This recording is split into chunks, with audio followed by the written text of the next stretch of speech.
Hi, it's Charles and Reviews, and today we're going to be talking about a film that I think is probably the biggest surprise of the year and honestly one of the best feel-good films of this year, and that is Wonka. Here we go, Mama.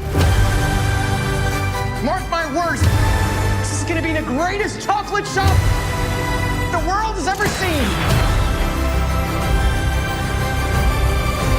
Now, before I start the video and let you guys what I thought of how Willy became Wonka, if you enjoyed the video, hit the like button. Let me know in the comments if you've seen Wonka or what's your favourite version of this character throughout cinema.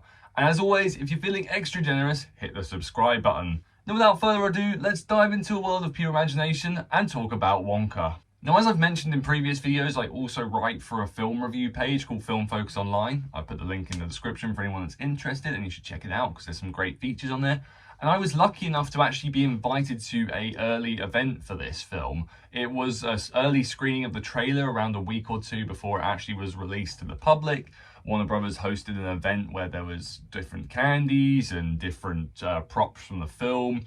And it was a big sort of social gathering to sort of promote the upcoming trailer. And I was also lucky enough that director Paul King was there to talk about the film and add some more context to it.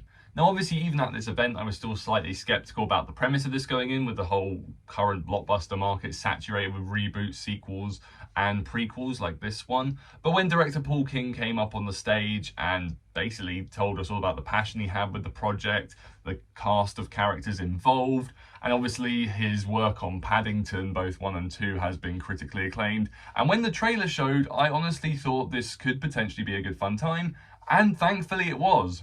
Obviously, like many other people, the definitive version of the story and the character is this one right here with Gene Wilder. This is long overdue a rewatch.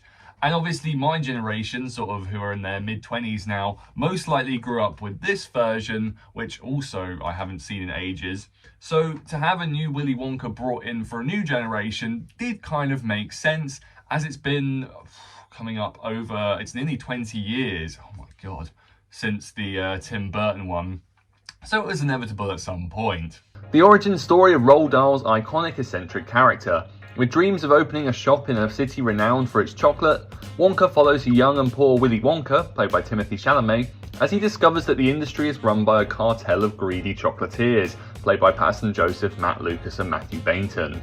In a film landscape filled to the brim with prequels, sequels, remakes and reboots, the idea of a prequel focusing on Willy Wonka really wasn't too much of a surprise upon its announcement back in 2021.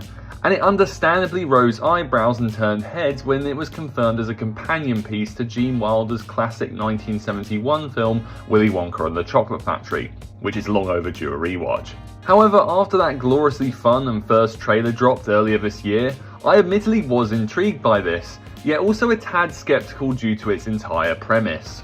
That skepticism quickly flew away higher than a hoverchock, you'll know what I mean when you watch the film, and you know what I mean if you've seen the film, when the opening number, A Hatful of Dreams, kicks in and instantly establishes Willy's generosity, boundless enthusiasm and sense of drive, all of which are captured instantaneously in this opening number.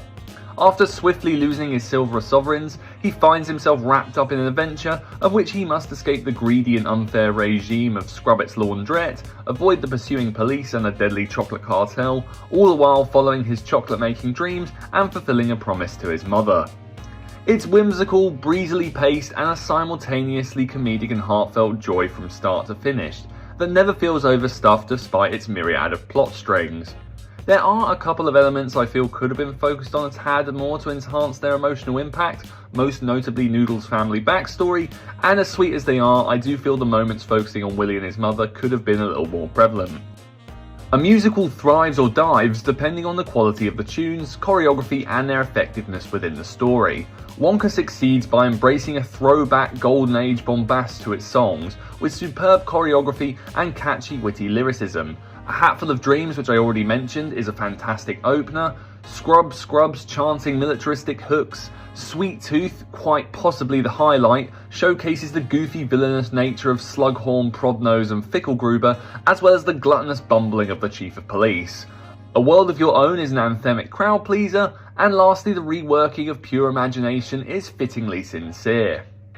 The production design for the retro fantastical portrayal of Europe is immersive and fittingly festive. This Christmas release window could not have been better picked by the studio.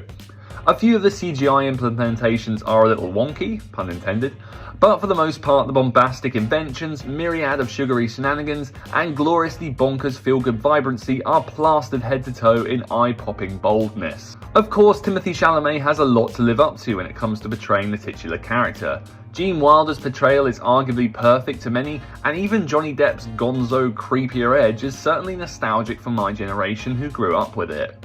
Chalamet channels a far more good-spirited and kind-hearted spirit to this younger version, and taps into a myriad of quirks which you can certainly see both in the prior on-screen adult versions of the character.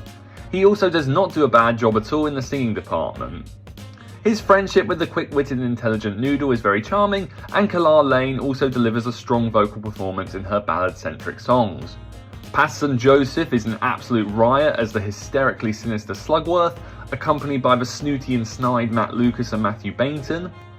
Olivia Colman is clearly relishing hamming up the horrible Mrs. Scrubbit, and Keegan-Michael Key nails the bumbling, chocolate-addicted police chief, and Hugh Grant's dry-toned, snark-channeled Oompa Loompa was certainly a crowd-pleaser in my screening. Lastly, familiar faces such as Rowan Atkinson and Sally Hawkins pop up to add both cackles and charm aplenty. Wonka is a much-needed hit of pure imagination. I had a grin across my face near the entire time, as director Paul King & Co. craft not only a nostalgic, but also a fresh-feeling adaptation of this iconic character.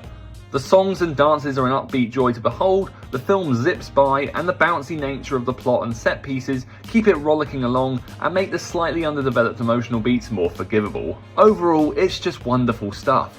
Thanks for watching the video, guys. I hope you enjoyed it. Let me know in the comments what you think of Wonka. What Roald Dahl adaptations would you like to see upcoming?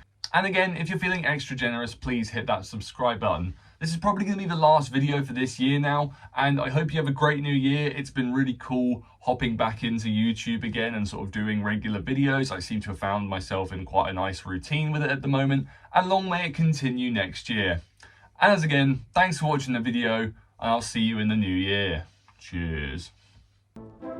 Huh. Oh, you did it again. Tell me what it is, or I shall poke you quite viciously with a cocktail stick.